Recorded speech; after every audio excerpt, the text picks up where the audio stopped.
'Tis the season to shine with H&M. Discover the holiday collection and find fashionable pieces for your wardrobe or for under the tree.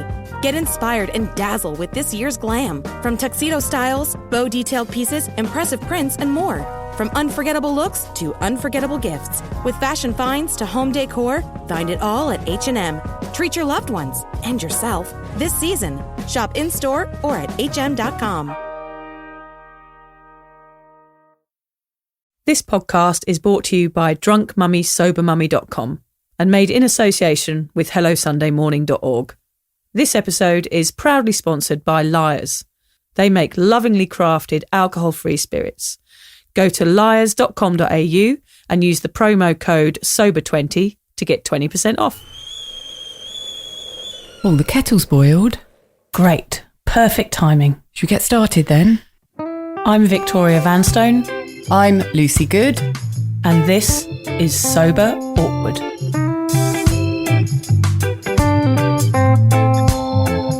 Right, Lucy, over to you. Thanks, Vic. So whatever stage you're at on your sober journey, and Vic and I are at completely different stages, you'll know that life without booze can at times feel, what do you reckon? Awkward. Lucy and I invite you to listen to our podcast where we discuss the realities of sobriety. The good, the bad, the ugly, and the cringingly embarrassing. Our honest and open chats will help you discover what it really means to be sober. Yes, we're here like a dodgy bottle of port from your nan's drink cabinet to take the edge off sobriety. And together we can learn how to feel the awkward and do it anyway.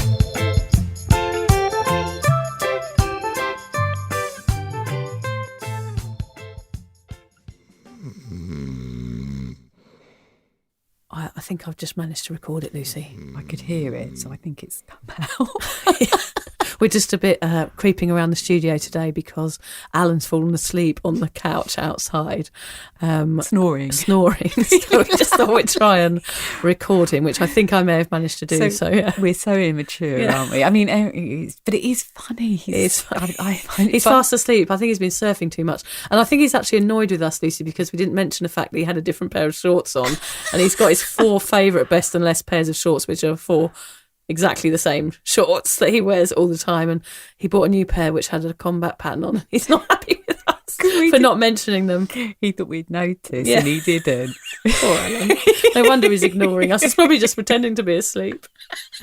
Oh dear. Anyway, I presume we're recording. I think so. I've pressed the red button over there, so... Can you imagine if we do the whole thing? Oh, God, that'd be awful. God. I mean, I'm pretty happy to talk to you for another hour. Yeah, we just have to repeat it all, do it all again. Yeah. We're happy today, aren't we, Lucy? We are happy because... We're out of lockdown. Yeah, we came out of lockdown 3 hours ago. Yeah, so we live on the sunny coast in Queensland, and there's been the whole of Queensland's been in lockdown for 10 days nearly, hasn't it? Yes, I think 8 days, actually. 8 days, yeah. Yeah, so we got out at 4 o'clock today, so we thought we were going to have to cancel doing the podcast, but here we are. We're like little flowers that have sprouted up from the earth. Yes, into and blooming. The sun, and blooming in the sunshine. That's what we're like. In fact, we've just been out for something to eat and to prepare for this podcast, and the bars and the restaurants are packed, aren't they? They're absolutely packed. Going out. It's like, yes! Everyone having margaritas and pints.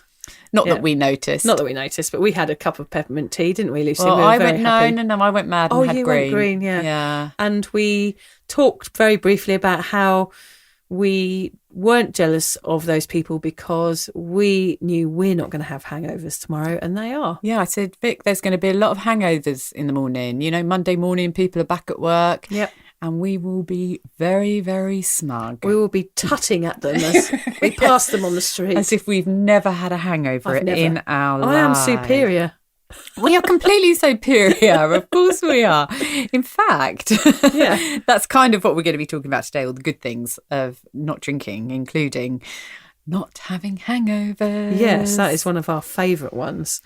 So, yeah, what we covering today, Lucy? We are covering the surprising good bits of sobriety. And so for once, we're actually organised and we've got a name for this episode. I don't think we've actually managed to get the name ready before the episode before. And it is Sobriety, the gift that keeps on giving. Yeah. So we just wanted to tell you a little bit about our lockdowns. Both of us had very different lockdowns, didn't we, Lucy? Because I've got 3 young kids and Lucy's kids are a bit older. So our lockdowns are a bit different. How was yours? Great. Yeah. I'm sober. I love a lockdown. Yeah. Within about 3 minutes of it being announced, I was lying comfortably on the couch with the TV on, relaxing, thinking, here we go. Yes, sober people love a lockdown. We do love a lockdown. Look, it was fine, actually. This one was good. We're getting the hang of them now. First of all, it was only going to be 3 days. Yeah. And, I think we all knew it was going to be extended because this Delta variant can't be contained as easily. So, yeah, I did work. And also I work from home anyway, so it didn't change very much for me, except the gym was closed. So I had a good excuse not to exercise. Nice. And my teenagers were really good and really respected the lockdown rules this time, which is really difficult for teenagers. They want to be out and about. It's hard to keep them in. I was really proud of them. Oh, good. So, yeah, lockdown was okay. But I was glad that we were able to get out of it and get here to chat tonight. Yeah. Mine sounds a bit different to yours. Yours is very I've still got to do different. homeschooling and all that sort of thing with a 2-year-old running around, which was a nightmare. So I spent a lot of time playing hide and seek, which was generally me hiding for a very, very long time in a cupboard. And no one seeking. Yeah, no one finding me. My brother and my cousin used to do that to me. Just if you're listening, Terry and James, they always feel so guilty about that. Yeah, never coming to find you. Never coming to find me. Isn't that mean? Yeah. So I just hid in various your places. Kids do it to you. What does that say about you as a mother? I was just hiding. I just couldn't cope anymore. So I just had to have a few timeouts here and there. Oh, so you went and hid, but you didn't actually tell them you were playing hide and seek. No, I just went and hid. You were just hiding, basically. I was just hiding on my own in the corner. I wish I'd thought of that one when my kids were young. I started to wonder whether one of my children might be a bit of a psychopath, though. I mean, when is that? I don't know. When they can draw a perfect circle, isn't that when the first sign of being a psychopath is when you can draw? Yes, first sign of madness. Yes, the first sign of madness, isn't it? So I haven't done that test on her yet, but she was asked when she grew up, if she was going to be in the Olympics, what she would be. And at school, she had to name 3 things for her homework during the lockdown. And her first one's that she wanted to be a hairdresser, an Olympic hairdresser. And then she wanted to be a snake trainer. And then the third one that she wanted to be an Olympic angry person. And I was like, right, you've got that one down, Pat. Oh, yes. Yeah, well, you can see her talents young. Yeah, you've definitely got her pointing in the right direction for huge success. I wonder about her sometimes. She did a lot of drawing over the lockdown, and one of the pictures she passed to me, I said, Nellie, what is this? What have you drawn a picture of? And she said, Mummy, it's a pig dragging a girl. I just sort of turned away and didn't look her too long in the eyes because I was a bit nervous of being around. What have I created? A pig dragging a girl. Yeah, now that is a strange choice. But we have heard the inserts of your diary when you were younger as well. True. So I seem to remember some amphibious comments happening there. But look, we're talking poor about... sign. Yes, exactly. Rather a porcine day. Look, we are talking about lockdown. So anyone who is going through it, because I'm sure there's lots of people who are in lockdown still. I know that over here in Australia, we've got Sydney in lockdown. There's lots of people in isolation in the UK, and wherever you are in the world listening, you might be in lockdown. You might be expecting another one soon, because I think we'll probably have another one soon here. Yeah. It is really hard sometimes when you're trying not to drink in lockdown. I had an email from a colleague of mine who said, hope you're coping in lockdown, ... bring out the wine. It seems to me that lockdown and alcohol are coming hand in hand now. And I think a lot of people's problems with alcohol have exacerbated during lockdown. So I guess whilst we're having a laugh about it and sharing our experiences, I would like to send out my thoughts to anyone who's trying not to drink or struggling with alcohol during lockdown, and just say, yeah, I understand how hard it must be. Yeah. And to let you know that actually doing lockdown when you're as sober as we are is actually really cool, because it's quite a content, happy place to be. Yeah, and it's like you can connect with your family and connect with your friends again in different ways. But, you know, there is something to be said for being sober in lockdown as well. I can understand why people would turn to drink, because it is a stressful time and you are, you know, in the small confines of your house and there's rules upon you. And it is stressful being at home with the kids all the time. But we're doing it and we're all right, and we're not completely bonkers quite yet. Well, not quite yet. Yeah, not quite. I do go and scream in a pillow occasionally. I'm going, yeah. Yeah, and I have to admit, I am looking forward to my kids going back to Me school too. tomorrow. I was like, score, yes, a day to I myself. can't wait. Yeah. They said to me, Mum, are you going to be lonely? Yeah. No. I do love you, darling. I also love it when you're not here. Yeah, as now long as I bye. know you're safe. Yeah. So, yeah, today's episode is called Sobriety, the Gift That Keeps on Giving. So, yeah, there are obvious, bloody, wonderful things that come hand in hand with stopping drinking. Perhaps the most obvious of those being the sheer bliss of no more hangovers. But today we'll be chatting about things that you might not expect, things we didn't expect, and they have made sobriety even more worthwhile than we could ever imagine. Very true. So hardened, long-time drinkers such as Vic and I, and possibly you too, used to live for booze. It's soaked into every part of our world and every part of who we were and how we lived, affecting everything, the standard of our lives, our health, our well-being, our personalities, our families, our work, our social worlds. So when you take it away, it stands to reason that everything in your life changes, and I mean everything. For us, many of these changes have been unexpected. I mean, I'm over 3 years sober and I'm still discovering new delights that pop up like woodland animals in a Disney movie to brighten up my world. That's incredible, Vic. Do they do the housework? I wish. It definitely gives me encouragement to keep going, knowing that you're still getting wonderful things from your sobriety journey. And it's a reason we're doing this episode. Although Vic sometimes describes us as professional party poopers, we're not here with the intention of ruining all the surprises that come your way in sobriety, but to let you know that sobriety brings you so much more than you can possibly imagine. What we want you to take away from our podcast today is twofold, depending on where you are on this sober journey. If you've not given up yet, we hope that this chat will give you the insight into the life-changing impact that sobriety will have on your world, so much so that you'll leave the dark side and come to the light. Join our gang, whatever you want to call it, but give being sober a go. If you've already stopped swilling the sauce, get that smug face ready as you nod knowingly at the parts you already enjoy in your own life and learn about others that you could have to look forward to. I've got my smug face on. How does it look, Vic? Looks pretty much like your every normal face. I was going to say, I'm getting quite good at it now, being smug. Look, either way, Vic and I wanted to talk about this as we feel sobriety is underrated. And as two ex-pissheads who honestly thought we could never stop drinking, we're in a state of continual surprise about how this sober gig just keeps on giving. Yep. So let's run through the more obvious good things that we were promised would happen in our sobriety and actually did. The first one is our favourite one, of course, is the no more hangovers. I suffered terribly with anxiety-filled, shamed and guilt and hangovers. And it was like the worst thing that I could ever experience in my life. Same for you, I guess. Yeah, we've talked about feeling like having to call like emergency and get picked up in an ambulance. And quite seriously, that's how we felt. They were bloody I would awful. rather have been in a hospital bed with a drip going into me, something that was curing that day, because those days were so bloody long, weren't they? Yeah, it was awful. Yeah, and we were just talking about it on the way here, weren't we? You know, we cannot get over why we put ourselves through that. So hangovers is top of the list of something that we were promised we'd get in sobriety. We don't get hangovers. We don't get, you know what I'm trying to say here. I know. We don't get hangovers and we love it. Yes. But because of that, we have more time on our hands. So I think that's something that other people don't realise, but it's an obvious thing really, that once you don't have the hangover, you're not spending like 2 or 3 days nursing yourself back to normal health.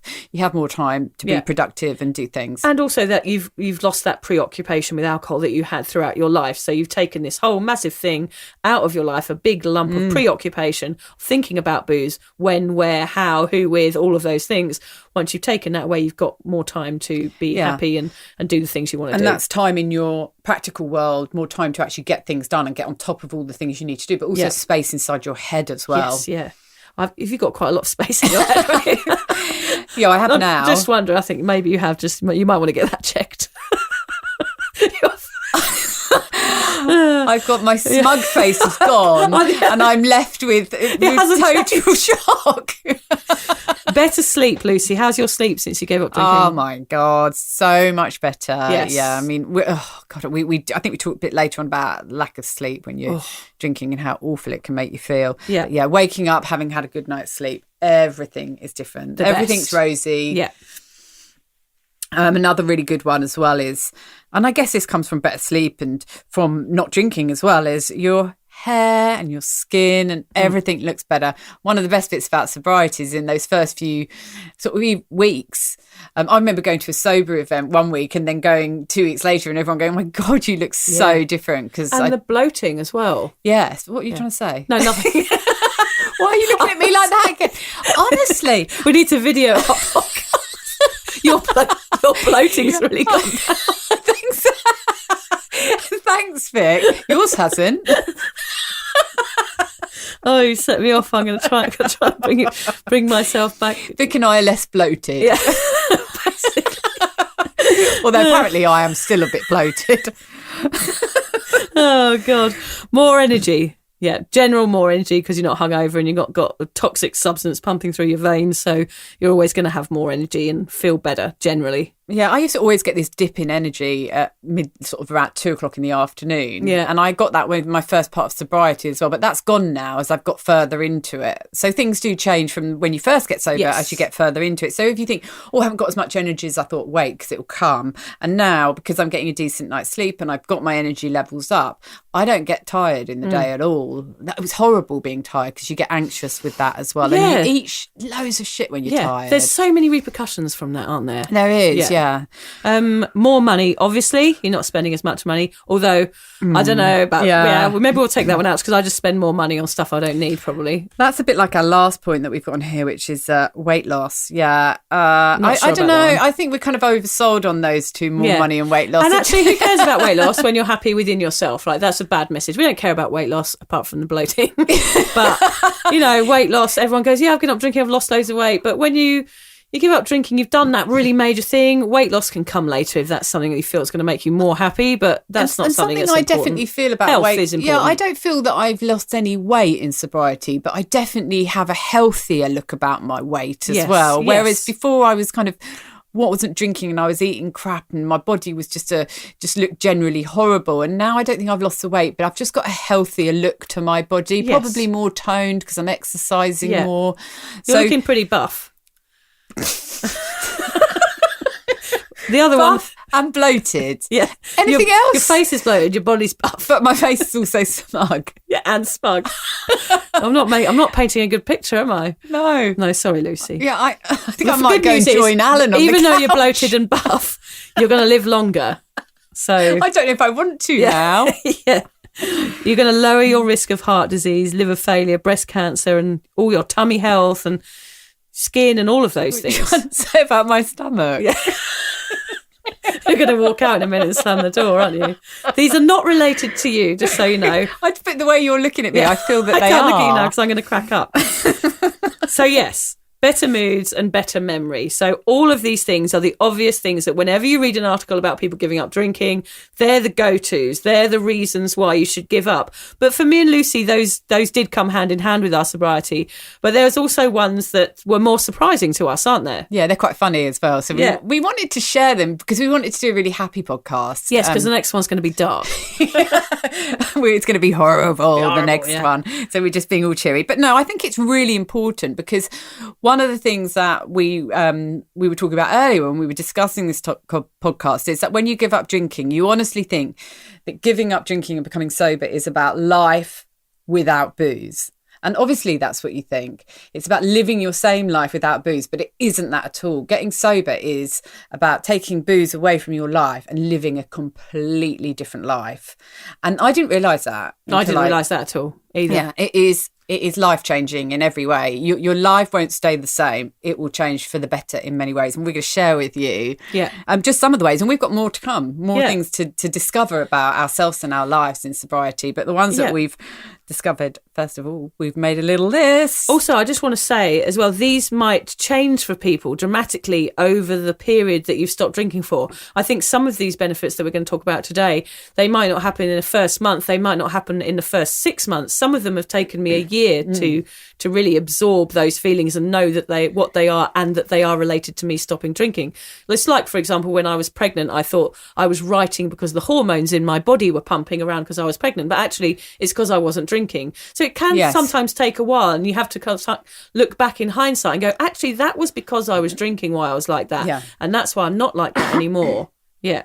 So, yeah, these things might not be happening to you now if you have given up drinking, but they are things that you can look forward to at some point in your sobriety. And if someone was to come on here that was 10 years or 20 years sober, I'm sure they would add many more to this list. They would, definitely. And that's what makes the sober journey so brilliant. It's not like everything all happens in one hit when you stop drinking. Things just keep coming up, don't they, all the time? Like you said about Disney woodland animals popping out. They just do. They pop out of the woodwork all the time. It's like you think, God, this sober thing is really good. I feel great. And then something else happens. Yeah, a little squirrel. You feel even better. A little squirrel with a nut. Or a little bluebird. Yes. But, okay, I'm going to start. Can I start? Yes, do you think I could get by without being insulted? Go on, you bloater. I don't know why I'm laughing. No, I don't either. I'm full of self-loathing. I'm going to go home and cry into my pillow. That's okay. I do that every night. My first one is that I think I am more honest now that, I know I'm more honest. Looking back, life when you're drinking a lot, there's a lot of dishonesty in that to other people because you have to get by. Okay, you perhaps tell people you didn't drink as much as you did, or I feel fine, but you feel like shit because you're embarrassed or you're ashamed. So you just tell little white lies to get by. You don't have to do that when you become sober, and you just live a more honest life. And from that, when you talk to people and you have a conversation, you feel more confident talking about what you're talking about and telling people what your opinions are, because you're talking from a place of honesty. You're talking from your heart because you haven't numbed that heart out. Yeah. And honestly, it's just something that I wasn't expecting to come. And even sort of making excuses for things. I don't bother making excuses. I was forever making excuses in my drinking days. Oh, I can't come here, or I can't do that, or I'm going to have another drink because. And it was all a bit of a lie and an excuse. So now when I talk to someone, if I can't go somewhere, I'm just honest. Yeah. Honesty has come with sobriety. That's a lovely thing. Yeah. Yeah.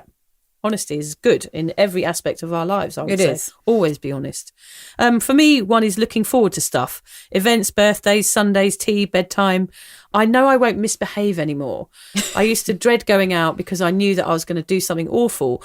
And now I can look forward to events because I know I'm not going to be awful and drunk and spitty and have red wine, blotchy skin and just be a total mess. Same as you with the honesty, I can go into a situation and just be real and be happy about it and walk away and go, well, that was fine and I enjoyed myself and nothing weird happened and I don't have to explain myself to anyone the next day. So I can look forward to stuff. That is huge for me. I was dreading my whole life because I knew my behaviour so well. I knew if I went out, I would be the drunkest person in the room within 15 minutes of arriving there. And now I don't have to worry about that, which is amazing. Oh, it's so nice not to have to worry about that, isn't it? Yeah. And that's if you can get yourself out to events and things like that, which we have talked about how difficult that can be. That can be a whole thing in itself. It can be a little bit complex, this whole sober thing. I can breathe through my nose again. Did you ever have problems breathing through your nose, Vic, never. when you were drinking? No. Oh, God, I used to always get a blocked up nose every night. Now, yes, it could be to do with some other party drugs that I did consume probably through about 20 years we of my are party life. Girls after all. Yes, ex-party girls. Yes, ex. Well, no, we still party, but we do it differently. But no, honestly. Party ladies.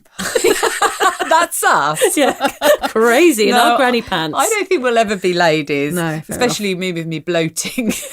It doesn't go together. No. No, but I did notice sort of coming to the end of my drinking years that whenever I drank, which was most of the time, I couldn't wake up in the night for a million reasons. But one of them was because my nose was blocked. Right. And I noticed that it was the nights when I'd been drinking a lot. So I actually looked it up online. And I discovered that it is from drinking. So before we did this podcast, I had a quick look and I've got a fact for you. Great. Alcohol has a natural effect in the skin, and that's why you feel warm when you start drinking. And it could also lead to short-term nasal congestion as the many blood vessels in your nasal cavity expand. Gosh. So that's why my nose was getting blocked. And I have got little vascular marks around my nose as well, and that's why when you see really heavy drinkers have got broken veins around their face, and that's what causes a drinker's nose. I guess it is, right. Yeah. Wow. So I was getting to the point where I was getting a drinker's nose, so that on top of my bloating, my dodgy stomach, my smug face. Yeah, it's not a good look. Yeah, we were talking about me maybe going out and starting dating yeah, again. It's not but you could list those things in your profile, couldn't you? That and being sober, I'm bound to get a good catch. Yeah. Easily pleased. That's my next one. I used to need loads of entertainment to fulfill me. I thought that I needed drama, strippers, jokes, one night stands. I thought I needed to be surrounded by action and noise to keep me interested. And sobriety has obviously made me realise that I don't need any of those things to keep me happy. They were just things I thought went along with my wild ride. So actually I'm so much more easily pleased, like just simple things for simple minds. Yeah, it's just about Were you? Easily pleased. Easily pleased, yeah. I've just got this vision of you sort of watching maybe an ant crawl over a rock. Yeah, I do that. And being really pleased. Yeah, I do that all the time. It. Yeah, I think that things like that are incredible. Like with my magnifying glass at home on my own. Wow. Yeah. This is amazing. I burn them. I do know what you know. I get very excited about a piece of cake. Yes. I do like a nice piece of cake. I actually feel so excited about a cup of tea and a piece of cake like I never did before. Yeah, so easily and pleased. And it's great being easily pleased, isn't it? You don't need all of the... There's no expectation. Yeah, you just don't need all that sort of... Although all the stripper, excitement that comes... Stripper. Well, I wouldn't mind the odd stripper. Odd stripper would be all right, wouldn't it? Can we get John to do it? Yeah. She's referring to my husband here. I can talk him into anything. Well, you can talk him into anything. He's very hairy, though. We were trying to get him to come put my TV up the other day. Yeah. He's like an ape. I'm not sure it'd be... I'm not sure we'd want to see it. I wouldn't mind. Okay, I'll tell him. Okay, all right. I've got a little bow tie, actually. I've got a few days free this week. Yeah, okay. I'll get him round Wednesday morning. Private showing. Private showing, love. Now, the next point, I really wanted to bring this up in a podcast. I'm glad we're talking about this. I'm going to call it too much love. And they're actually your words that I've used, Vic, because it was really funny. The other day, I phoned up the local clinic to get my vaccination done.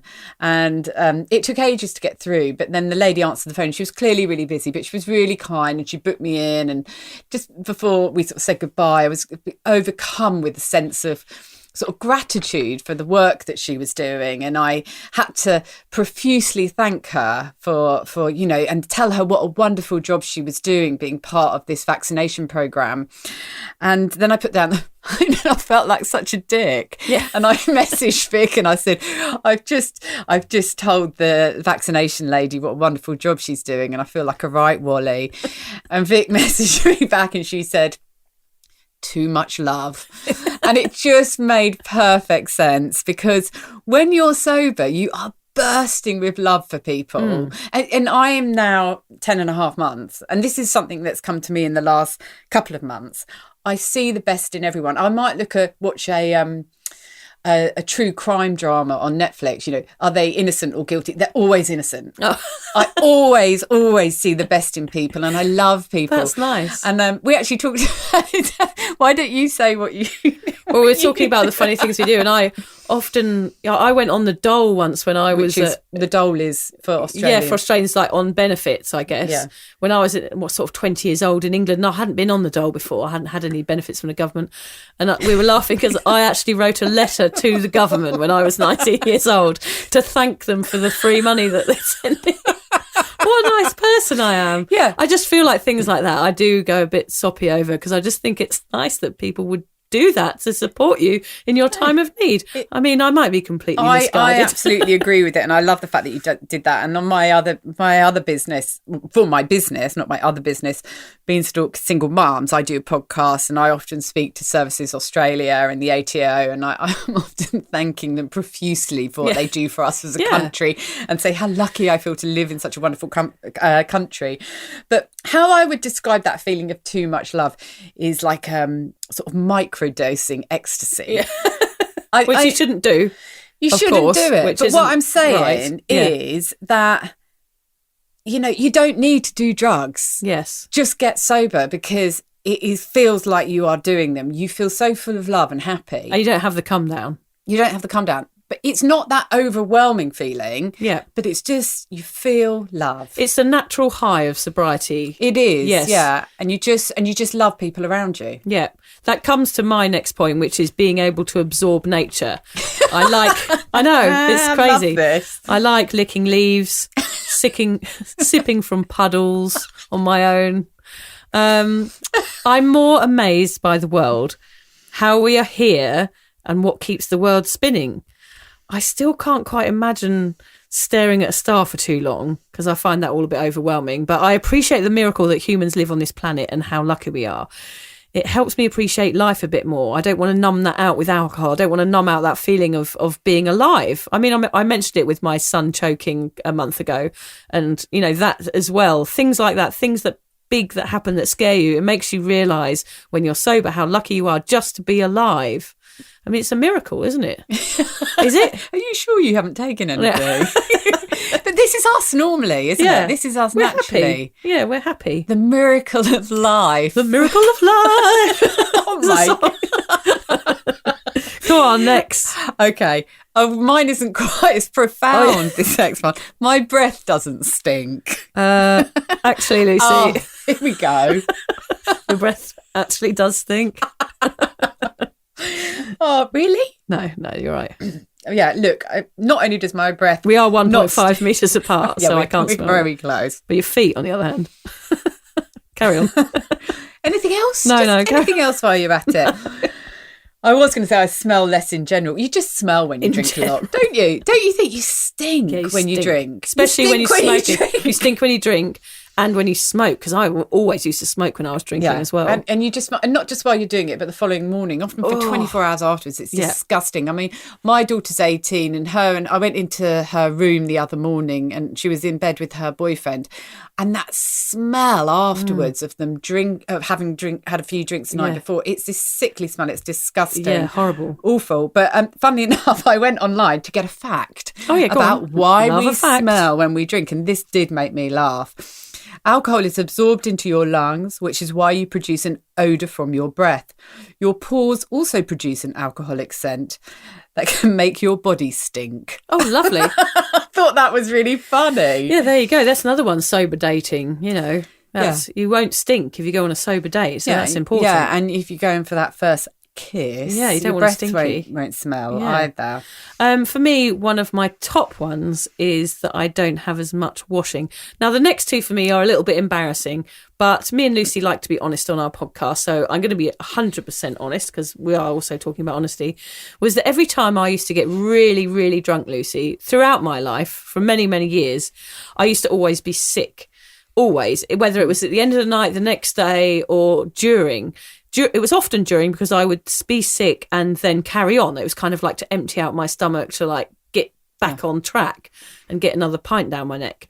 All part of the strategy. All part of the strategy, yeah. No, what's the word? Puking's cheating or something. Is it? I've not heard that one. I can't remember it. What kind of is, really? You weren't really a hardcore drinker after all, were you? No, exactly. So anyway, my point is that I used to piss myself when I...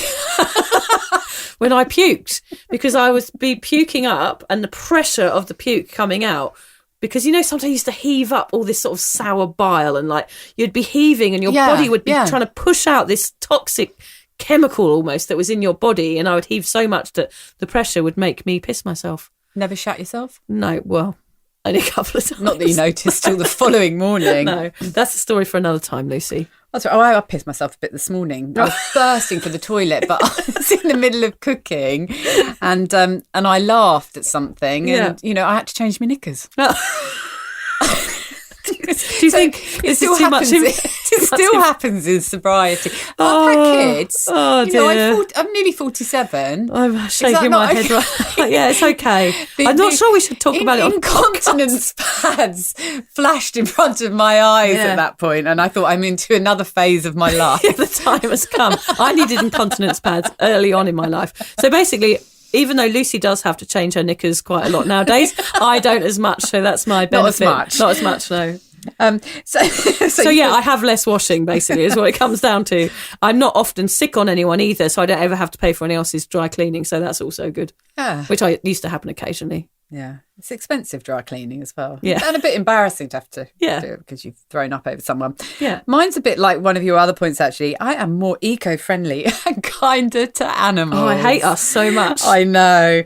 No, but it's true. I've started buying this Zero Co cleaning products, which is brilliant if anyone is looking to use less plastic around the home. Yes, we're not being paid for this. No, by the way. we're not being paid for it, but it's just. All this plastic waste in the oceans never used to bother me because I was so busy just trying to get from one end of the day to the other with my hangover and working out when I was going to have my next drink. But now I don't like thinking of that puffin with a printer cartridge in its stomach or anything like that. It makes me feel quite sick. Yeah, no. And so I want to do my bit for the planet.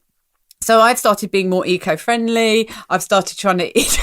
Vicky's just laughing her head off at me. Oh, just the puffin with what in it? Have you not seen that on TV? No, it just sounds like a massive thing in a tiny puffin. It is. I don't want to know. Look it up online. Okay, can you send me the link? You will see the picture of the puffin with a printer cartridge in its stomach. Oh, that's awful. It's awful what these poor birds, the plastic. Anyway, I'm not going to go. Don't get me started. Okay, yeah. But I never really gave a shit. You know, I was aware of it, but I was too worried about myself. I was just too selfish.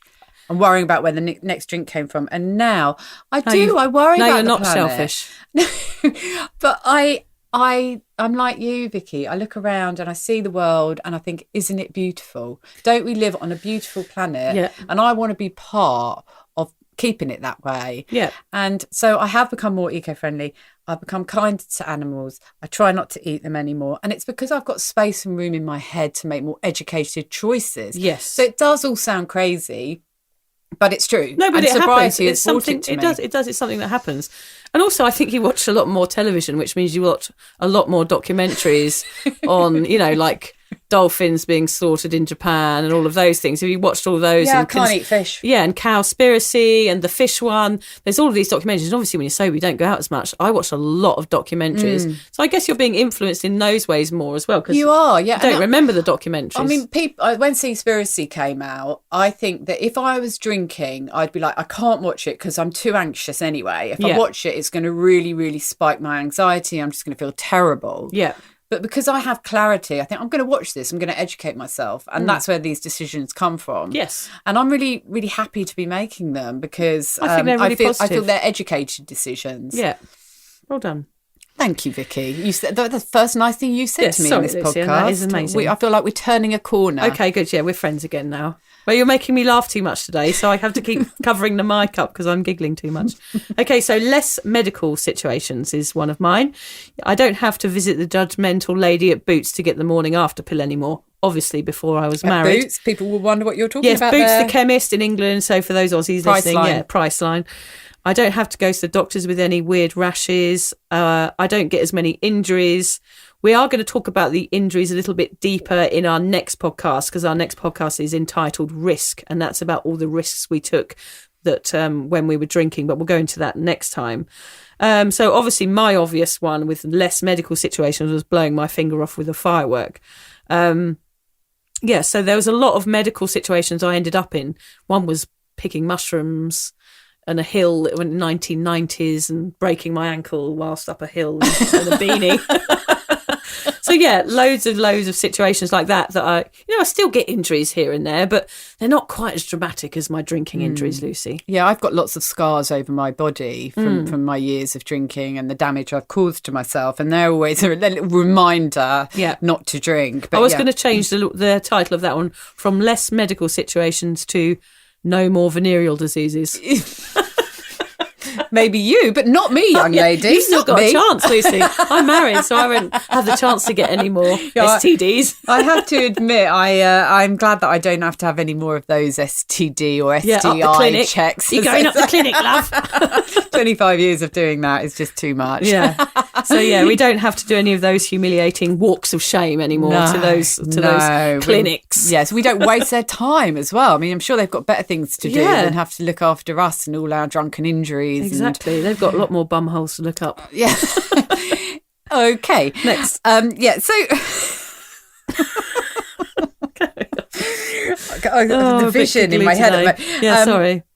I only have to watch Netflix shows once because I have said it before on this podcast and I'm really quite ashamed to admit it, but I also think it's a bit funny now that I'm out of it.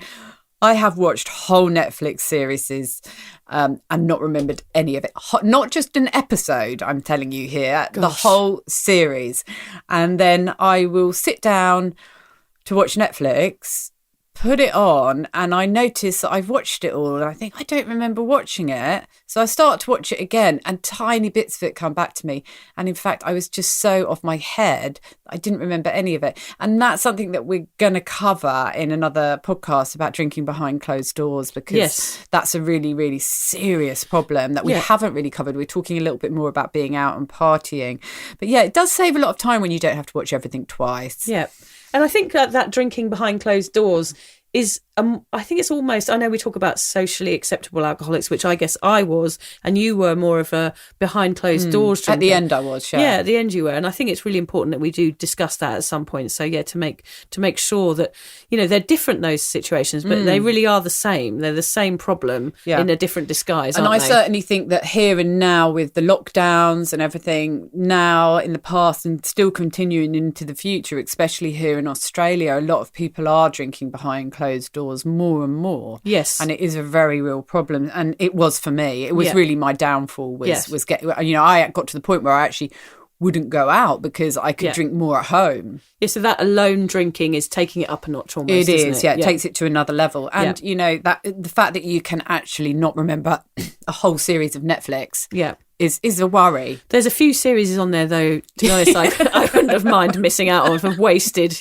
but I have a few weeks having to watch to the end where I would rather have probably been in a blackout. But I have to watch them twice to the end. Yeah, God, nightmare. It's like torture. You see what I mean? Yeah, that's awful. That's why it's so good. That's one of the high points of sobriety. Yeah. You only have to watch the shit shows once. Yeah, awesome. No more shame-filled phone calls. You don't have to do sickies or make phone calls to people with no idea if you've slept with their flatmate, puked in their camp bed, or did a piss on their landing and their mum having to put you to bed. That is something that happened to me once. I went on a work do. I really fancied a boy there. I mean, I'm talking about 22 years old. And I don't remember much about the evening. I remember thinking, I've really got to show these people what a good drinker I am, and getting really drunk and staying at this girl's house. And the next thing I remember is they had these really thick white carpets on their landing, and their mum sort of grabbing my elbow as I just remember the weed soaking into the carpet. Like it was like a really... You pissed yourself on the carpet. Yeah, I'm really not making myself So how did that go down the next morning? Well, I'll tell you exactly. Did you pretend it was a dog? No, I'm going to tell you exactly what happened the next morning. I was completely humiliated, and I'd said to the girl that I was with, please don't tell anyone about this at work because I would be so embarrassed. And she went into work. I was going into the afternoon shift. She was doing the morning shift. By the time I got there, she had told everyone that I'd pissed on their landing. And I was absolutely humiliated, so much so that I left the job that day. Did you not even go in? I know, I went and I got there and everyone was laughing at me and saying, so you just walked out? I just walked out. I couldn't deal with it. I would rather lose my job. I mean, I was just working in like TGI Fridays, carrying those big trays which of is like refried beans around. It's like a American sort of fast food restaurant sort of place, isn't it? Yeah. And I was so humiliated that I just couldn't even face it. I just walked straight out the door. And I'm with you. I mean, how humiliating though. Yeah. I mean, imagine doing that. Well, I mean, it's the sort of things that we were doing, isn't it? But also for people to jump on it as well. Everyone's drunk. Everyone's done something stupid. Nobody's perfect. Like, it was an awful thing for me to do. But hey, I'm sure somebody else has done something just as bad. And I did feel awful about it. But again, you shouldn't laugh at people for doing something like that. I was just drunk. Like, I shouldn't have had to leave my job throughout it. It was awful. And I just remember looking at the boy that I really fancied and just thinking, oh my God, I hope I never ever see you again. Yeah, Awful. definitely blew your chances with him, Yeah, didn't I did, you? yeah. Not a good look, pissing Not a on good someone's look. carpet. No. Especially a nice white fluffy one. Yeah. Come on. You're a bit like, you know, like the way dogs find like nice little cosy spots to shit. You're a bit, bit like that, aren't you? Yeah, I'm a bit like that. I don't mind. Bit of an old dog. The tables have turned on this yes, podcast. Oh God, it's all turned against me. I deserve it.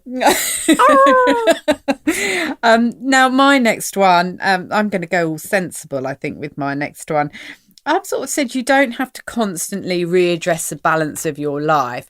I always feel that when I was drinking, my life was completely out of control. So when I was sober and not hungover, those rare moments, I spent ages trying to get my life back into some sort of normality. Everything had to be perfect in my life. So I was yo-yoing between complete disarray and perfection. And it was exhausting doing that. You know, my house had to be immaculate so that when I next got absolutely hammered, it was all going to be okay if my house was nice and clean. I don't worry about that so much now. My house will be a bit of a mess and I'm relaxed with it. Yeah, but also, I suppose you're trying to keep the impression up to people, like keeping up appearances. Yes, saying, it is. My house is tidy. I might be fucked up in this part of my life, but this part of my life is okay. So therefore, I'm okay. You're trying to kind of keep a balance going. Yes. And not just other people, Vic, but yourself. You Yes, think, if my house is tidy, I'm in control of this. Yeah. And it was a very exhausting yo-yo sort of seesaw thing going on. But now it's like the seesaws stop swinging. We're just chilling out. The house might be a bit of a mess, but it doesn't matter. So the balance has come to life. And balance is extremely important. Yes. And that definitely comes with sobriety. I think balance and honesty, those two things for us are very, very important. Yeah, they are. Yeah.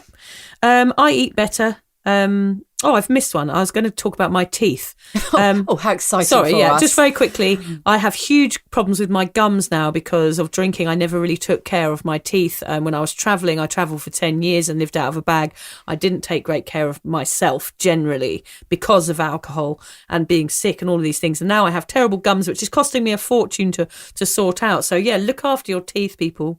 Yeah, just look after yourself. Look in after general. yourself. Like drinking, you're just abusing your body and killing yourself. Every single part of your body. Yeah. But and it shows up in different places. Like I've got a problem with my lymph system. You've got a problem with your teeth, and a lot of that is related to years of abuse to our body. From our drinking days. I've got a completely different relationship with my toilet. I'm no longer looking down it and cleaning dried vomit off of the rim. I use it generally to go to the toilet if I can make it. That is. Yeah. It's nice to use a toilet for what it was built for. Yeah, instead of having your head in it. Yeah. I eat better. I did go vegan actually when I first gave up drinking, but actually I got shingles. I did it too quickly. Was that from being vegan? Yeah, apparently if you stop being a meat eater very, very quickly instead of doing it in stages, you can get unwell from it. I actually did get shingles. I know I'm making myself sound a bit like Baldrick from Blackadder. Yeah, like a medieval urchin in this episode, well, but with our teeth and past. We sound like my bloating. You and your dodgy teeth. We're falling apart. Anyway, I'm generally vegetarian now. I do eat meat occasionally when I go and see my mum, which you can all hate me for. I don't care. I'd say I'm about 95% vegetarian, but because I'm more aware, like Lucy, of like taking care of the planet and things, I do try and be as much vegetarian as I can. You do like the pork dumplings, don't you? I do like the occasional pork dumpling. So I try my best. And I'm prone to treats and I don't beat myself up about it. I'm just generally more aware of my health. Yes, definitely. Yeah. Again, and that's about having space and time to make the right decisions, yes. to get educated and make decisions, rather than just shoving any food in your mouth because it makes you feel good because you're hungover or you haven't got the time to make something healthy. I used to always eat a pizza when I was hungover. It was like to try and make myself feel better. I'd be like, I'm going to pizza and a can of Coke and just to try and make myself feel better than I felt in that moment. Well, you spent the whole day eating your way out of a hangover. Yeah, it's awful. Pepperoni passion, I think it's called, from Domino's. Or when you get really drunk. I mean, I used to get so drunk, again, this is behind closed doors, you get so drunk that you don't eat your dinner at the time that you should, and then you finish drinking, you're absolutely starving, and you don't know what you've eaten until you come out the next morning and see the mess in the kitchen. Yeah. But we'll talk about that a bit more. I feel less toxic in so many ways. When I first went to a therapist when I stopped drinking, she asked me to draw a picture of what my life was like when I was drinking and what I wanted to be like when I stopped drinking. And I am very unartistic and not creative at all. So I was worried about it, but I actually got quite into it. And on the picture where how I felt when I was drinking, I made it really, really busy, and I had a skull and crossbone, which looked a bit like a hot cross bun because I can't draw. And I had like lightning strikes and clouds and rain and like chaos. Yeah, chaos. The whole page was filled. I even put my cats on there, and they had sad faces, and my kids were on there as well. And there was bottles and glasses, and it was horrible. And then on the other page, I just had like a peace symbol. And then lots of white space. But that was what you want your life to be. Yeah, I wanted peace and I wanted space. But the picture of the drinking was so toxic. I felt toxic. That's all gone now. I don't radiate toxicity wherever I go. And I genuinely felt that I did. So much so that I couldn't grow a plant. I literally, if I bought a plant or tried to grow anything, it just wilted in front of me. I thought I'd give this one a bit of a test. So about a month ago, I started buying herbs, which I now grow on my balcony. And I tell you what, Vic, I'm a bit green-fingered. Oh, really? Yeah, I just feel I'm not toxic anymore. I am nurturing, and I'm able to give. And the way that I look after things and I care for things, yes, it shows. There's a real difference in my life. Yeah. I'm just... I can grow things. Gosh. I can grow things. It's amazing. I swear that it's because I don't drink anymore. Do you think you were just forgetting to feed the plants? Possibly. Yeah. Like I say, I'm more nurturing now. I feed them. So, they don't die. No, it's more than that. Yeah. My aura is different. Right, okay. They're feeding from your aura. Very possibly. Do you just stand with your hand over them? Didn't they grow as you watch them? They like me. Yeah. Okay, that's All good. right. Plants like you. My kids and my cats like me. Okay, No one else that's does. Good. Yeah. No, I like you. Even though I might not seem like I do. Oh, here we go. I don't say what I think all the time. Actually. Is that your next point? Yeah. Well, I don't know whether I can I dread to think what you were like before. Yeah, imagine. Oh my God. Right, God be shit. Okay, I am maturing in lots of ways, realising that I don't like confrontation, learning different ways to deal with drama. I walk away unless someone gives me a narrow-minded opinion on gender equality, gay rights, sobriety, or any of those things. Otherwise, then I might jump on your back. Other than that, you're really open-minded. No, I'm open-minded on those things, but anyone says anything against those things, then they've got trouble. If somebody especially tells me if they eat limballs out of the fridge, then I do get very, very annoyed. Yeah. But I don't get annoyed. What I'm trying to say is here, I don't get annoyed about things as much. I can sort of realise in the grand scheme of things, if I am annoyed with something, I can try and put it in a box and put it away rather than venting over it and causing drama around it. I think that's what I'm trying to say. And also about having acceptance. So accepting that other people have different opinions, and that's okay. And sitting back and just like letting the argument go on and saying, well, actually, I don't want to be part of this because this is toxic and I'm not part of this anymore. Yeah, I feel like that as well. It's healthy to step back, I think, and I don't think I did that as much before. I mean, I don't mean I got in arguments a lot. I didn't. I've never been a person that argues, but I got wound up by things a lot. And now when I see people getting wound up about minor things, I think, gosh, just... we're lucky to be here. We have these amazing lives. Like, these are small things. There's people a lot worse off than we are, especially in lockdown. That does come up a lot, people moaning about being in lockdown. But actually, we're just lucky to be here. And I know it's hard and it is relative, but there's some people always a lot more worse off. And I think sobriety gives you that kind of open-mindedness to see that you're okay and that the world is okay and that you don't have to be angry with people. It's not going to get you anywhere. Yeah, and it's that anger, isn't it, that sort of sits simmering inside you, because when you're trying to give up drinking and you can't, and you're full of self-loathing and hate and stress, that anger does surface very quickly in the conversations that you have with other people. Yeah, so not being narrow-minded about anything, I think, like to educate yourself on all things is going to make you definitely happier. Having any sort of hate for anybody, we're all about equality and honesty, and in this podcast as well, we're really supportive of those things. And for me, when I see people having hatred, I almost feel sorry for them, because I know that would make you drink for a start, having that hatred in you, but also it's going to make you unhappy. Will we talk about the politicians? No, you can't talk about that. That's not allowed. Politicians is not allowed. Okay, we won't tell them. No. Can't go there. I can go out in public now without worrying about seeing people who have witnessed me off my rocker. Yeah. I did, this used to happen a lot. I live in a sort of small town in quite a large space, so you see the same people over and over again. And, there are so many times this has happened to me, and times when I haven't known it's happened because I don't remember even seeing the people when I was drunk, but they probably know me and antics I've got up to. And that's one of the reasons I didn't really like going out of the house, because I was just too embarrassed about seeing people who saw me drunk. I can remember once going to my local nightclub, and I was so hammered that the nightclub owner actually gave me a lift home, which I know is terrifyingly scary because I didn't even know him. But he turned out to be quite a nice guy, because he did literally take me home. He must have just thought she is never going to make it home on her own. Oh gosh. And then I saw him in a queue at the bank the next day. That is just such an embarrassing thing, and I was queuing up in my work clothes, in a different life, and those kind of things would happen all the time, and it makes you not want to go out your front door. So that almost caused you to be a stay-at-home drinker. It did. It was a very, very big part of it. I didn't want to go out and be seen because I was just too ashamed. Isn't that funny that you didn't think at that time, oh, maybe I should not drink? Oh no, I just won't go out. Yeah, I just won't go out. Yes, Instead, I'll drink at home. It wasn't an option. It's funny how that mind just gets so pickled, doesn't it, that you can't see out of it. So you think, gosh, I'm so ashamed. I've been so awful. These terrible things have happened. So actually, I'm just going to continue doing them, but I'm going to stay at home and do them. Yes. Yeah. And I mean, it got to the point as well where not only would I not go out because I was worried about what I'd done out, but I would not go out and drink because I was too embarrassed about what I might do when I was drinking. And that's where the at-home drinking begins. Yeah. It's crazy. That relates to this one as well, actually. I just have better relationships with everybody in my family unit. So with my parents, my sisters, and also I know who my mates are. There's a saying that sobriety shows you who your friends are. And I think that's very true.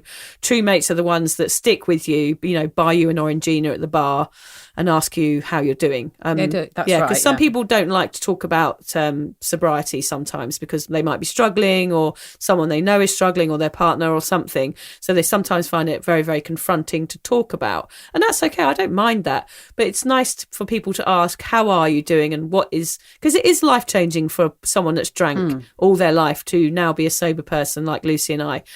So it is nice to ask how we're doing. We do appreciate that. So it's easier to know who your mates are in sobriety, for sure. And we discover a lot about ourselves as people, but also about our friends as people as well. And you find out who's going to stick by you and who isn't. One of mine, a really big one, is no more unexplained breakages or damages around the house. I was forever, I can remember years and years ago having a brand new light grey carpet and spilling waking up in the morning, a whole bottle of red wine tipped on its side, just all over it. It'd been in my apartment about 24 hours, this carpet ruined by red wine. There was a lot of carpet ruining in the wine days. There was a lot of carpet. Yeah, I mean, that's probably that's why I've got tiles. Yeah. I do remember a lot of my teens. Back to carpet. Maybe we're sensible enough to have carpet again now. Yeah, maybe we can get carpet. There you go. That's another plus for carpet our list. Shopping this week. Yeah, when you're sober, you can have carpet. You're sensible enough for carpet.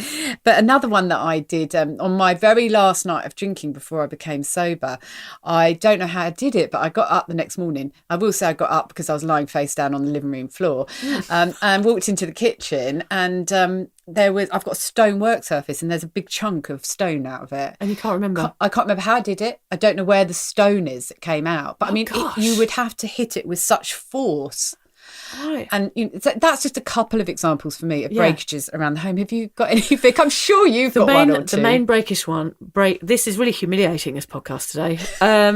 So the worst one I ever did breaking something was I was in Thailand. I'd been drinking buckets. Do you know about the buckets in Thailand? They fill them up. Explain, though. So it's Coca-Cola mixed with something that's got formaldehyde in it, which is what pickles brains. Oh.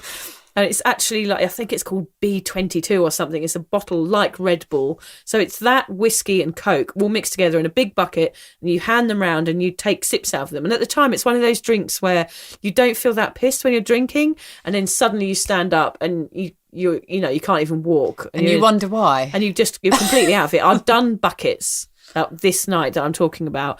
I went into a blackout, can't remember anything. The next thing I remember is the door of my little shack that I was sleeping in being knocked on. And it was the owner of the resort who dragged me outside and said, "Why you break door? Why you break door?" And I looked down, and I had gone to bed, and for some reason I wanted to get out, and I couldn't get out. And I'd actually broken the door so that I could crawl through it. I'd actually kicked a hole in a door, and the guy... What, a hole large enough to crawl through? Yeah, I'd crawled out and escaped, apparently, and they'd had to come put me back to bed. Can't remember any of it. Nothing, no recollection whatsoever. I guess I'd done it. I don't even know. I can't remember doing it. You probably did. Probably did.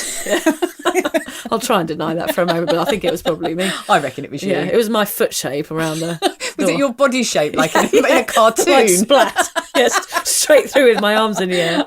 But actually, the owner pulled me out by my ear and packed my bag for me and drove me out of the town. How humiliating. Oh, my God, it was the worst. How awful. I can't even believe I've just told you that story. He actually drove me out of the town. Yeah, because it's like you were so awful that you couldn't be trusted in any of the places like, in town. Don't ever come back here again. You're not welcome. You're probably like a legend, I'm actually a past legend, the door breaker. I'm actually cringing about it now. I've got, let's not talk about that anymore. Yeah, no, that is, but yeah, so many breakages. And it's great just to wake up in the morning and all your furniture to be intact. But also, I know I'm cringing about it now, but that wasn't a sane version of me. That is not who I am doing those sort of things. And it took things like that for you to get sober. Exactly. I haven't done those things. I'm sorry for that man whose door I broke, but anyway. My next one is waking up with a steady heartbeat. I wrote a blog post about this one. I'll share it actually at the end of the podcast. That is one of my favourite things, is just waking up and my heart not pumping out of my chest. You know, I don't wake up in the middle of the night having to have that pint of water and feeling like I'm going to have a heart attack. I wake up and my heart is slow. It's like a normal rate. And I just wake up and it's just a really normal morning and I don't have that anxiety. And especially I've married a lovely man who brings me a coffee in the morning before I get up. So that's lovely too. But that feeling of a steady heartbeat in the morning is just wonderful. Completely understand that one, Vic. It's horrible waking up with your heart just going off in your chest. It's the worst. I can remember having a stabbing pain as well. I think that was proper anxiety attack. And that was caused purely through drinking. So yeah, that's a really good one. And now my next one's quite obvious, but I do want to bring it up, but it's about being a better mum. And I want to bring it up because yes, obviously when you stop drinking, you become a better mum. So that could have been on our very first list of things about, the obvious things, but I can't tell you how much it's changed my motherhood journey. It's not so much about just being a better mum. It's about enjoying being a mum. It's changed everything for me and for my kids being sober. Yeah. And we've talked about the fact that I did it quite late on. They're both in their mid to late teens. And I know I've still got so many more mothering years ahead of me, and I am really looking forward to them as a sober person. Yeah, and also you've taken away that toxic messaging. We do go away, we do talk about that in our episode, Tequila Shots and Tiny Tots. We go over and reiterate that point because we are better mums. We're not perfect mums. For example, I went to an aquarium this week, and in the old days, I would have sort of been retching into the toilets. But this week I was enthusiastic about a fish. So things have changed. The thing is with the aquarium is they've got those kind of conveyor belts that go through tunnels. They used to make me feel a bit queasy when I was hungover. Yeah. I mean, I was always hungover doing stuff like that with my kids. And now I'm not. But we're not saying we're perfect because we hate that. I mean, I think we said our little saying, we're not perfect, Lucy and I. We're fucked up, but we're trying to do better. And that's what this podcast is about, is the saying that we are fucked up. These stories do represent us in our lives, but being better mums is part of who we are now and how we we've developed as parents since we became sober, and we can see the error of our ways. You know, I still see the errors of my ways this week in lockdown. You know, I shouted probably too much. I felt guilty afterwards.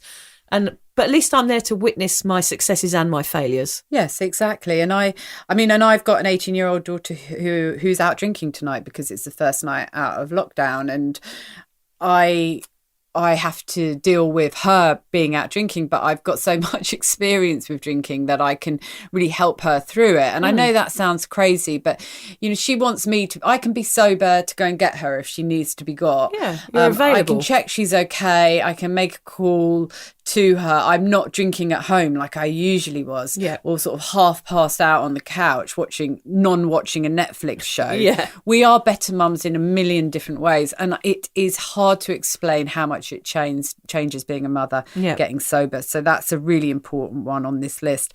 Another one I'd like to mention, Vic, is that I still own all of my belongings. I don't know how many denim jackets I have lost denim jackets over my cardies.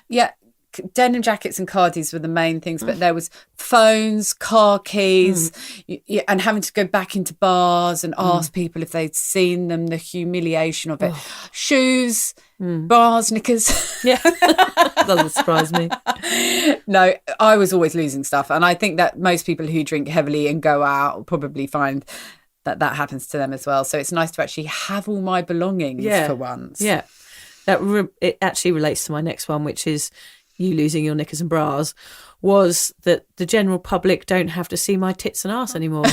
Oh, aren't they lucky? Lucky devils. Yeah, only my husband gets to see them.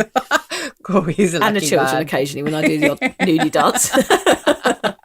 Yeah, I used to do flashing and all sorts of horrible drunken behaviour, especially when I went on a girls' holiday to Greece. You know, I just used to do all those sorts of horrible bum flashing and things like that. It's just gross. Oh, no one wants to see your bum, like a really good idea. What made us do that? I think we thought we were being ladettes or rebellious or something like that. It flashes your tits. Yeah, or we something. thought we were being funny. Gross. Also, we probably had quite good tits then. No, I've never had good tits. Always been like windsocks, mine.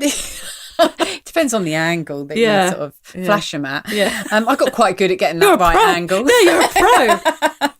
I wouldn't try it now, though. Yeah, best to keep those covered up now. Yeah. Safely tucked away in our woolly jumpers and cardigans. Yes. I'm just going to put one in here. I am just so much happier. Yes. I was suffering with clinical depression, and I don't anymore. I genuinely thought at that time that it was the booze that was making me feel better and that I couldn't live without it. I didn't realise that it was the booze that was making me feel worse. I thought before I got sober that it was just going to be this like hideous, jaw-clenching, white-knuckle ride of living life without booze. It's not that at all. I am a happy person now. I was not a happy person when I was drinking. So much so that I feel my smile's different. When I smile, it feels different. Genuine. It feels genuine and natural. And I didn't realise it until I started smiling properly, that for years, my smile wasn't real. That's what booze did to me. We talk about that fake smile a lot. I remember doing that. I still do it now occasionally on sober outings, that fake smile, because, you know, that environment, that sort of pub or bar or that, you know, going out for dinner, that environment is quite triggering for me. So I sort of have to put on that happy sober face. The old pretend smile comes out. Yeah, because I just want to show everyone, look, I can do this. So I do have a problem still trying to get that fake smile, make it more genuine. But generally, sobriety will make you much happier than you were when you were a drinker. I think that must be a fact. But I honestly thought that by taking away the booze, I was going to be totally miserable to the day I died. Yeah. That is what I thought. That is a fallacy. That is what most people think is going to happen, but it doesn't. It changes every single part of your world. And the chemicals in your brain change. Like, I mean, that's the next part I'm going on to, is the work that your brain starts working, and that would have repercussions with what we're talking about, making you feel happier. When your brain, the cogs in your brain start to work again, you're going to feel more functional, you're going to feel more capable. So therefore, you're going to feel happier like you are. Yeah. And you can do things like you can write again. I mean, I have to write articles for my website a lot, and I'd stopped doing it because I didn't like sitting with my own thoughts inside my own head. And I remember when I was about 2 months sober, I remember messaging you, Vic, and saying I've written an article for the first time in months because my brain allowed me to do it. All the horrible negative thoughts were slowly filtering out. And when they went, it left this space to be creative and to actually use your brain again. Yeah, and be confident in yourself and go, look, I've created something that's good. Whereas before, you'd probably create something and go, oh, this is a bit rubbish, and start questioning yourself and all of these things. And it probably was rubbish if you tried to create it while you were heavily drinking. But also now I don't care as much. All I know is that I'm always trying my best when I write articles for my website as well. Like I'm always trying my best. And if people don't like them or people don't agree with them, that's fine. I mean, I can't do anything about that. I know in the grand scale of things, this little article that I've written isn't really that important, but I just put myself into it and that's enough for me. Yeah, it makes you feel good. Yeah. So your brain changing is really important in sobriety. They say sobriety feels like a superpower. Your brain realises you're capable, that you're able to find out what truly makes you happy. Do you mind if I rip my shirt, Lucy, like a superhero? I thought you weren't going to show your tits. Oh, yeah. And that didn't last very long, did it? No, sorry. Back to my old ways. Old habits. Yes, old habits die hard. It, old dogs? Yeah, the old dogs. Right, so we've got some tips and takeaways. Yeah, we have. We've gone a bit over time, but I'm sure you don't mind, listener. It doesn't matter. One listener. There's so many really good things that we had to talk about. So I thought this would go over this one. So make no mistake, choosing to ditch the booze is not some flimsy goal that it would be good to kick. It's a big lifestyle choice which will affect pretty much every area of your world for however long you stay sober. Although the thought of getting and staying sober might be a bit overwhelming, and even when you're sober you might feel drawn back to the dark side, the benefits of sobriety far outweigh the brief moments of false fulfillment that you get from booze. You can listen to us rattle on as much as you like, but the only way to really experience this beautiful box of complimentary treasures that sobriety brings is to stop drinking. Yes, sobriety is like a little mint wafer chocolate being left on your pillow every morning, isn't it? Oh, it is. Or that first cup of tea in the morning. Yeah. Yes. Sobriety really is a gift that keeps on giving, because the longer you stay alcohol-free, the better life becomes. And of course, the easier sobriety becomes too. It does get easier the longer you do it. And just remember, we were party girls that had deeply ingrained misconceptions about sobriety and sober people. But we are proof you can change and be happy with those changes. It's okay to be sober. It really, really is. Everyone's unique, and everyone's quest to quit booze is unique. We haven't ruined all the surprises about what to expect in sobriety because you will have your own revelations. Vic and I have more to come, and we love looking forward to them and sharing them with each other whenever they happen. Feel free to share what you love about sobriety with us, however weird or wonderful it may be, by emailing Vic at drunkmummysobermummy@gmail.com. A common misconception is that sobriety is about living your normal life minus the booze. But it goes way deeper than that. Take it from us that sobriety makes life as good as it can possibly be. It's like running into the ocean naked, like dancing on a podium in a club, like the best sex you've ever had, but without having to do any of that. Confused? Try sobriety. Then you'll know what we mean. Yeah. Try it. Try it. Just give it a go. You'll like it. I mean, also, I would say this a lot to people as well. You've done drinking. I'd done drinking. Like, we have done it. We can't say we hadn't done it. Try something else. Yeah, give it a go. New. Even if you do it for a year, just try it and then see what happens after that year. Just give it a go. Mm-hmm. Yeah. You don't have to do the same thing and be the sheep forever.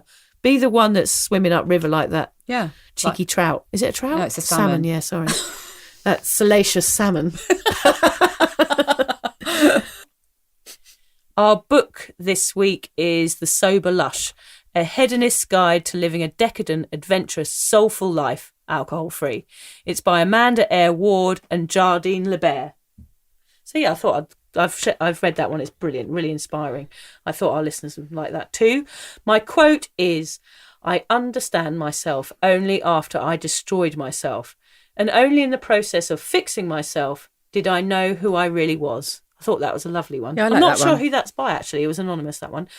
And also, I'm here today, Lucy, to It's almost like a proposal I've got for you, like a marriage proposal. Oh my God, I was halfway out the door. I thought we'd finished. I'm going to do it live on the podcast because then you can't get out of it. But you're already married. I'm officially inviting you to breakfast next weekend to come out on with my sober group because I know you find it hard to come out. So I'm going to officially invite you to come to breakfast next Saturday. And then I'm going to report on the podcast how it went. How does that sound? You've really, really stitched me up, haven't you? Yeah, I have a bit, yeah. What time is it? 8:30.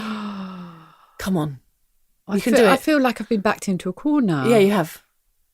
Come on, Lucy. Oh, we'll see. We'll see. Thank you for the invite, though. Awkward. I feel like I'm being asked out on a date. I feel like you're turning me down. I'm going to have to walk away with a sad shuffle. No, I've not turned you down yet. I would definitely attempt to come. I'm not putting you on the spot. I just want you to think about it because I don't want you to be a hermit forever. I will definitely think about it. Can we do it an hour later? Yeah. Okay, yeah, 9:30's fine. Thanks for listening, everybody.